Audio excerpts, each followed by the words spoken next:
On a mission given to me by Woody Shaw, Sunship, Dizzy, and John Kahn, dedicated to pursuing a piece of our cultural heritage through interviews with my music heroes, this is The Jake Feinberg Show.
Folks, welcome inside the Parisi Palace high above 2919 East Broadway. This is the Jake Feinberg Show.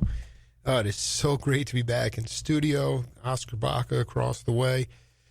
Engineering, Doug Martin in the studio. We just heard from Solomon on Blast. And I just got to say, it's just so wonderful to be back here after a couple of unbelievable weeks on the road. Jackson was a warrior last week, and we were able to salvage most of that show. So thank you so much to everybody, and it's just great to be back in the hot seat. Just for the record, my phone with my introduction for my guest literally is dead. Don't ask me why. I think the phone just absolutely crapped out. So without further ado, I'd like to introduce one of the most bad drummers, one of the biggest, heavyweight drummers in the land, Clyde Stubblefield. Welcome to the Jake Feinberg Show. Are you there, my brother? Oh yeah, thank you, Jake. Kevin, I'm here. I'm waiting on you. Yeah, no, I wrote up this whole monologue this morning and was really excited about it. And I look over at my phone and it blew up. So, that sounds good. Well, it's an honor to talk to you, man, and thank you for taking the time. Clyde, I wanted to talk to you. I'm fascinated by it. I've talked to guys like Candido, who was from Cuba, and a lot of other cats that grew up playing non-traditional trap set drums. And you were, right. As a boy, you really worked on a lot of sort of untraditional things and just played rhythm on it. And I was hoping you could talk about a couple of those things that you used as instruments and how you developed your own kind of rhythmic sound. Okay.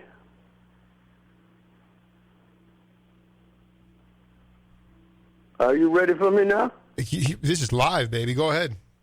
Oh, well, I was born in Chattanooga, Tennessee, and I played around home for a while, quite a long time, and Otis Redding came through there, and the band I was playing, the Cascades, the band I was playing with, we played behind Otis Redding, sit in with him.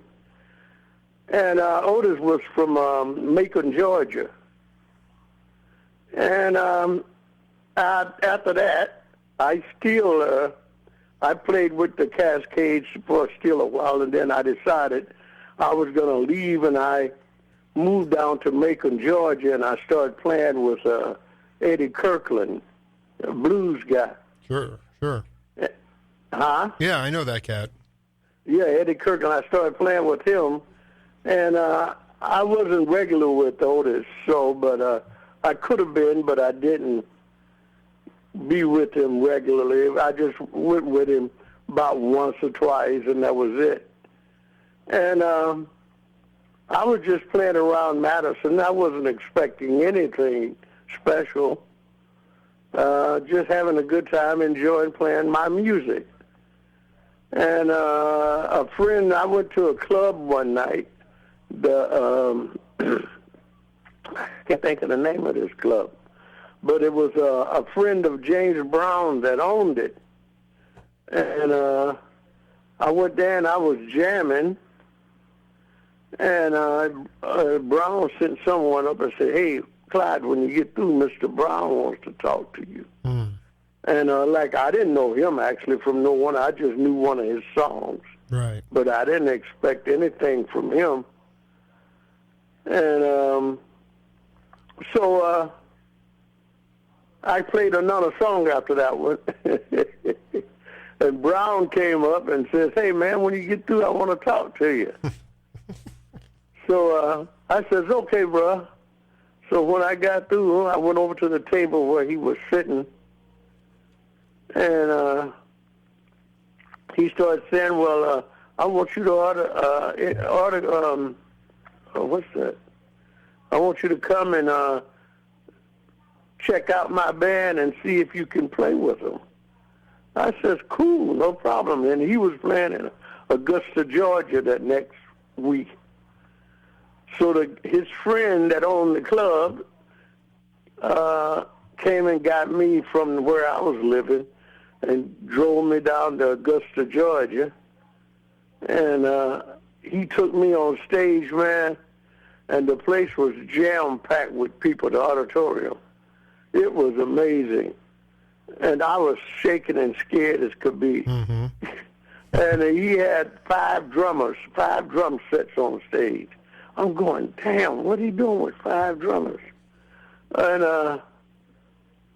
so he said, sit in and jam with me. So I sit on one of the drums. He said, now get closer to the organ. I got closer to the organ, and we jammed, and he was smiling and liked it and everything. Not his whole band, just a few members, you know. And we got through and went to his dressing room, and he gave me $100. And I go, wow. Well, the man got money. And so we talked a while, and he says, I'll be calling you. So I got in the car and went back to Macon. And for about a week or two, I said to myself, oh, this guy ain't going to call or nothing. So I can't think of the guy's name, his friend. Oh. But anyway, his friend got in touch with me and said, hey, well, Mr. Brown wants you, and he wants you in North Carolina. I said, wow. So they put me on a flight and sent me into North Carolina. I went to the auditorium where he was performing, and I walked on stage, and I stood on the side of the stage, and that was the only time I ever stood on the side of the stage. The rest of the nights I went on stage to perform. I said, God, he got me on here quick. And that's where I met Jabbo, the other drummer who used to play with B.B. King and Bobby Bland. And I said, oh, man, you were my idol. And him and I, we started talking. We said, man, there's too many drummers here. We got to break these drummers down so you and I can play more. So we started knocking them out. And we got down to 3 drummers. And the other guy didn't play that much, but Jabbo and I played a lot. So he got rid of that other drummer, too, because that other drummer wanted to go to college or something. Brown sent him. But Jabbo and I started playing all the songs with Brown. Jabbo had a set of songs, and I had a set of songs. And I did more of the traveling, the European traveling with Brown. I went to Europe, Asia, China, Japan.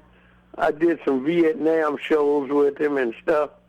And it was a great time, and I at least expected all this stuff to happen. So I got into it, and I had a great time. You know, Clyde, I wanted to take you back with my direct question. Really, I wanted you to talk about in Chattanooga growing up some of the instruments you used that were not trap set drums that you used to develop your rhythmic chops. Well, I used to listen to a drummer named Joe Burt. He was a hot jazz drummer, and he says, man, just, no one taught me anything. Well, I can't read music either. Mm-hmm. But he says, just sit down and play your rhythms and enjoy yourself. And I did that, and I came up with my own rhythms, and I really love my rhythms, too. And that's when I started playing them with Brown, like on Cold Sweat and stuff. I got the feeling. Right. And people ask me how I do that. I go, I don't know, because I don't know what I'm doing actually. I love it. Myself. I love it. People say, how do you do that to me? And I say, I don't know. It just comes out. But it just come out of my soul, my feeling. And I loved it. Did you have like boxes and different types of things that you didn't have a trap set when you were a kid, and you were using all types of different stuff? Is that right? Different type drums, you mean? I just read somewhere that you were not anything you got your hands on. I mean, you were very much you gravitated towards the industrial sounds of Chattanooga and the train. Oh yeah, I just played what I felt. No one ever told me play this or play that. I just sit down and played what they put the music down, and I played what I felt with the guys in Chattanooga. Right, but I mean, can you talk a little bit about? It's just so interesting because, like you said, you didn't have a formal education, but you were listening. I mean, what was the kind? Was it like the chugga of the train? Was it the sounds of the factories? What were the things that you still can harken back to as a kid that you remember that stuck out and said, all of a sudden you were developing these rhythms because of the natural environment? Well, actually, I didn't think about it. I just continued playing what I felt. So I didn't think about what I was playing, how I played it. It was just my rhythm patterns that I played on different songs and stuff. So no one, like I said, taught me or told me. It's just that I felt what I played. Talking to Clyde Stubblefield here, legendary drummer, still doing it, and just so great to hang with you, man. Excuse me. Can you, before you met, was he known as Jimmy Brown when you met him? Did I know Jimmy Brown? Well, was he known as Jimmy Brown before? He was known as James Brown when I first met him. Okay. He had out some hit songs, and I didn't know, but one of the songs I heard of, I got whatever the songs is he had, and it was great. And I says, "Wow, the man got some great songs out." Did you play? And, Did you before? Go ahead. Like when I started playing with him, like I said, I just played what I felt. He didn't even tell me what to play.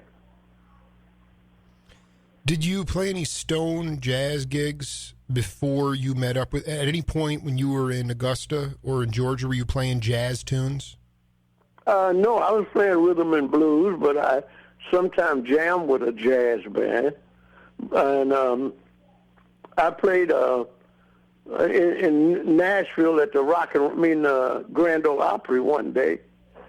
So I like playing country too.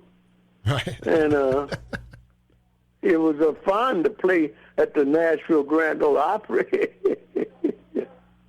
And I enjoyed that very much, and everything has been great. Like I say, I don't know what I'm doing. I just sit down and feel my soul. And there in itself is the magic of it all. We, Clyde, we have a tune for you I wanted to put in. I don't know, is the computer down? Okay. We have a tune here, Clyde. I'm not sure the last time you heard it, but we have a game on this program called Name That Tune. So I want you to settle in, listen to this, and then we'll come back and talk about it. Okay.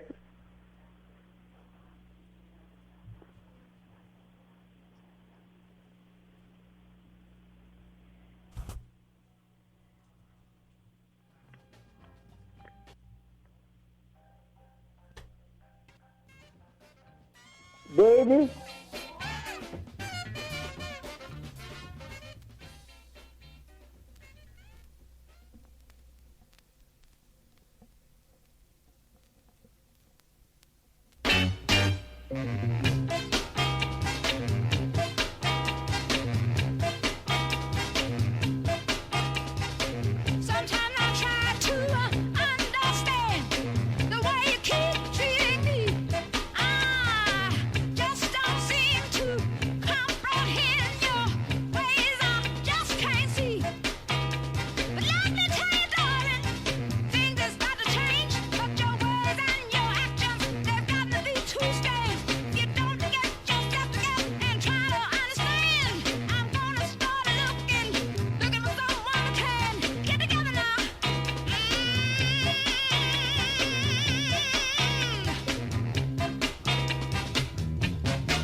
Music on the Jake Feinberg Show, sponsored in part by my loyal sponsors, Abbott Taylor Jewelers, Circle Tree Ranch, Dee's Island Grill, and the Stereo Hospital. We thank you so much for your support.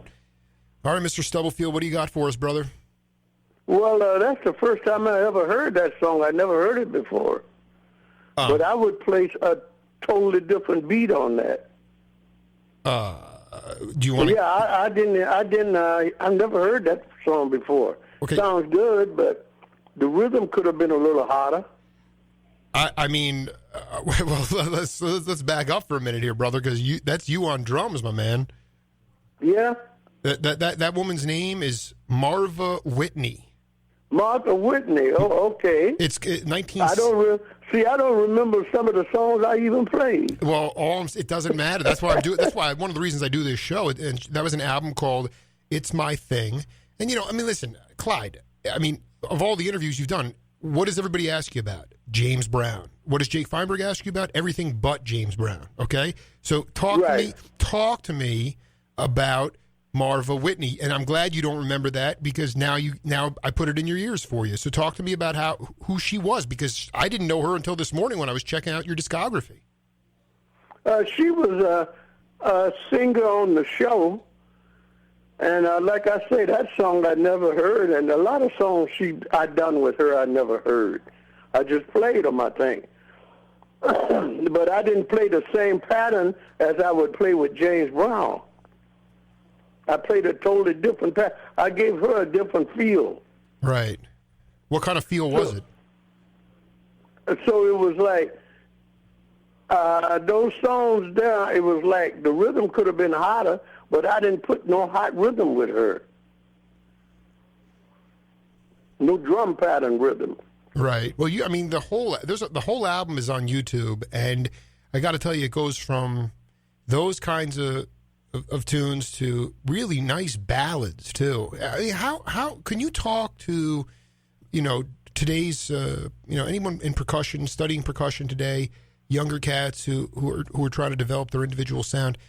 What I noticed with you also is your ability to really command dynamics very low, and then you can bring it back up very high. And I know, again, you're going to go back to this answer of, I don't know where it's coming from. It's coming from my soul. But can you talk about dynamics for younger generations? Dynamics is what I heard. And when I heard dynamics, I presented them too. So it wasn't nothing that I read. Like I say, I don't read. So when I heard what they done, I just put my beat along with them and added. When you were on, when you got to join James Brown, because he wasn't writing out tunes, can you talk about how you would communicate with him prior to a new song? I mean, how he would communicate what he wanted from you? Well, I didn't know what he wanted from me. He didn't communicate with that to you. We didn't communicate like that. Right. He just, what we do, we go in the studio, the band, and start jamming, and he would walk in and put some lyrics to it. So I don't know what he would want it, because like I say, he never told me what to play or how to play a song. He just walked in and put lyrics on the thing that we were jamming on and told us to keep playing it. Right. So you guys would just get... Right, go ahead. That's the only thing I know about mainly. So you guys would be in kind of an improvisational jam as a group, Fred Thomas, you guys, and then who was on? Was it Fred Wesley and Maceo? Who else was in that group? Jimmy Nolan, Alfonso Keller,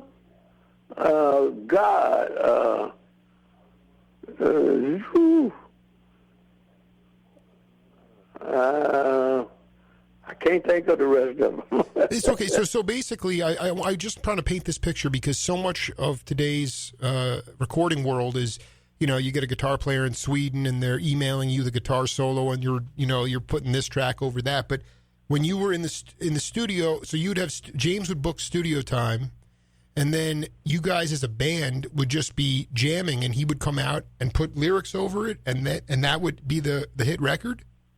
That would be the hit record. And mainly we would record at King Studio in Cincinnati.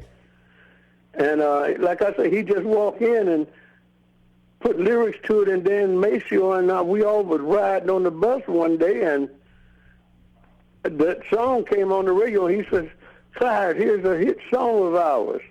And it was James Brown singing. I went, wow. Oh, that's great. Do you remember that first song? What was that song? No, I don't. And like the song you just let me hear, I played mainly what the guitar player was playing, the straight chop, chop, chop, chop, chop. And I played a 4/4 with that, just a backbeat. I didn't put no feeling lyrics in it. Beats in it. Yeah, I know. I stunned you. I just played what she was saying and singing.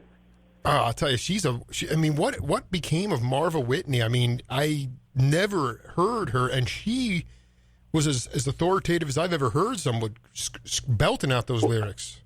Well, I don't know. She didn't even get big in records singing. She was just on the show as a regular singer, but as far as her records, she didn't get big in the world as far as I know. Clyde Stubblefield, we have another game on this program called Name That Voice, and I have some audio here I want you to listen to intently, and come back, and then we'll see if you can decipher this. Okay? Okay. With the ability to get a rhythm section. Am I playing on this? Well, going back to the idea of brothers, it's literally it's a literal truth, and until somebody grasps just how literal it is, you can just talk yourself into circles. But the fact is, if you go back, it's not that long, 20,000 years, 30,000 years, I don't know exactly how long. We literally all come from the same mother in the African diaspora, so that, literally they have traced the genetic evidence back to the fact that we are related, and so that. To me, racism is simply impossible because there is only one race. There's the human race. Everything else I think of as local color. We're literally related. So that's the first thing. The second thing, a rhythm section like Clyde Stubblefield and Phil Upchurch is a gift from above, man. Quite seriously, I met Phil Upchurch in 1972 in Los Angeles in a recording studio. I was just there with a friend of mine who was working on Phil's record, and I hadn't known him. Of course, I knew all, about him from his time in Chicago in the 60s, and he was, at that point, he was very prolific and famous among musicians. And by the end of the afternoon, he had asked me to play on one of the songs on the record, and I recorded with him. And he was living in Chicago, and I was living in Madison, so we became partners in crime. We started playing a lot of gigs in Chicago, hanging out. And at the same time, just by coincidence, James Brown's band came through Madison, Wisconsin, and his drummer, Clyde Stubblefield, got into a fight with him. And Clyde's brother lived in Madison. Right. And so he quit the band right here in Madison. And he walked into a gig I was playing. I always play little clubs around town, man. I still do, just because it's such an important part of Absolutely. Who I am, I guess. Mm-hmm. But in walked Clyde Stubblefield. So what do you do when James Brown's drummer walks into the club and you're hanging out with the Staple Singers bass player, which is what Phil Upchurch was. Absolutely. That's a rhythm section, man. I mean, you stop and roll tape. All right, Mr. Stubblefield, name that voice. Well, I played with Brown hard. I played with him heavy. I used my own patterns. Right. But did you anyone else? Yeah. I played with James Brown. I just played the pattern that they were putting out in their voice. Did you listen to that person talking? Not really. Okay, so you don't know that was that was Ben Sidran. Does that name ring a bell to you? Nope. No one. Ben Sidran. Ben Sidran putting in time on planet Earth. I Live a Life on Blue. Yeah, Ben Sidran. I played with him. Well, we were just listening to Ben Sidran talk about how he met you. Okay, because in 1970 you came through Madison and got in a fight with James Brown, and your brother was there, so you wound up crashing with him. Walked into a club. Sidran saw you and said, "My gosh, I already know Upchurch, so let's get Stubblefield and Upchurch together." And that's how that band came together. Is that the truth? Not as I don't remember, brother. I love you, I man. don't remember it. No. All right. Well, listen. As we go to break here, Mr. Stubblefield, I want to. I can't thank you enough for being part of the show. We're going to play a tune that you. One question. You're a multi-instrumentalist? I'm what? Do you consider yourself a multi-instrumentalist? I'm just a drummer that plays what I feel. So it's like I don't know what I'm going to play until I hear the song. When I hear the song, and like Brown was singing it, I knew I put hot rhythm patterns with his vocals. But other people, I just played what I knew that those song was presenting. Do you remember ever playing the electric bass? Electric bass? I played electric bass one time. I know you did on this tune. Listen, let's go. Play it.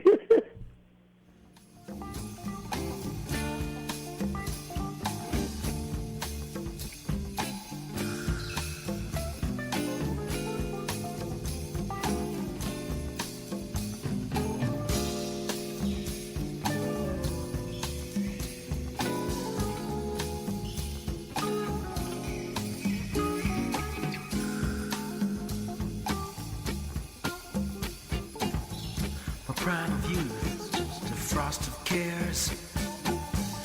A crop of corn, it's just a field of tares. The day is past, and yet I saw no sun. Now I live, and now my life is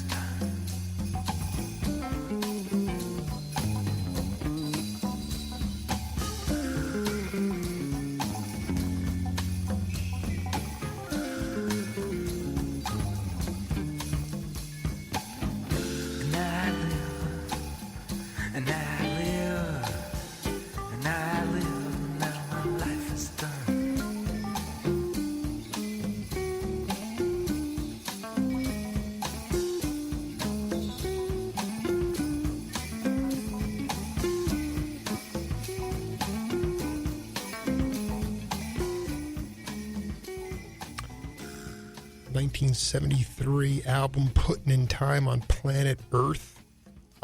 And that was Phil Upchurch on drums. Yeah, Phil Upchurch on drums. Clyde Stubblefield on bass. Well, what happened was we were in the studio with Ben Sidran, and we took a break, and I picked up the bass and started playing a pattern, which I don't know no notes. I don't even know what note I was in, a key.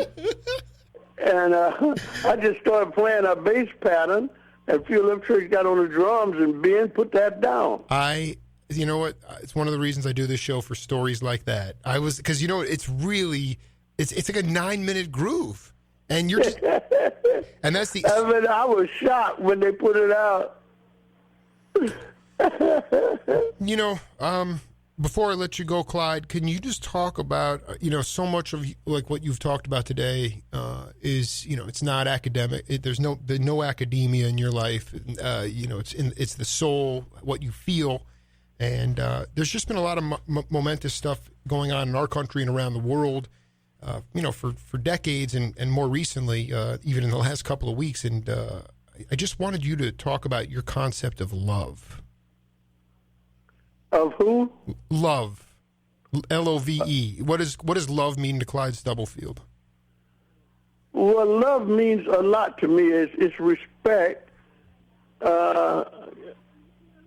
caring, and putting something in a position where everybody else is going to like it or love it. So love is it's a thing. I never looked at it as I love you or I love you. I looked at it as I love my music. Mm-hmm. So love and all those things. Like I say, when I was in Macon, Georgia, I wasn't planning on being with no one. I was just planning on playing music. So I never looked for anything special. Never. Clyde Stubblefield, I wish you nothing but the best, man. I hope that you continue to move along, and I really it was a treat for me today to be able to talk to you about your career, and maybe one day I'll get to see you play the bass. Oh yeah, sure. But it was an honor talking with you, brother, and I hope I done some good. Oh, you done good, man. You done real good. All right, it was an honor. All right, brother, man. I'll talk to you soon, Clyde. Okay, brother. Thank you and everybody. All right. We'll be right back on the Jake Feinberg Show.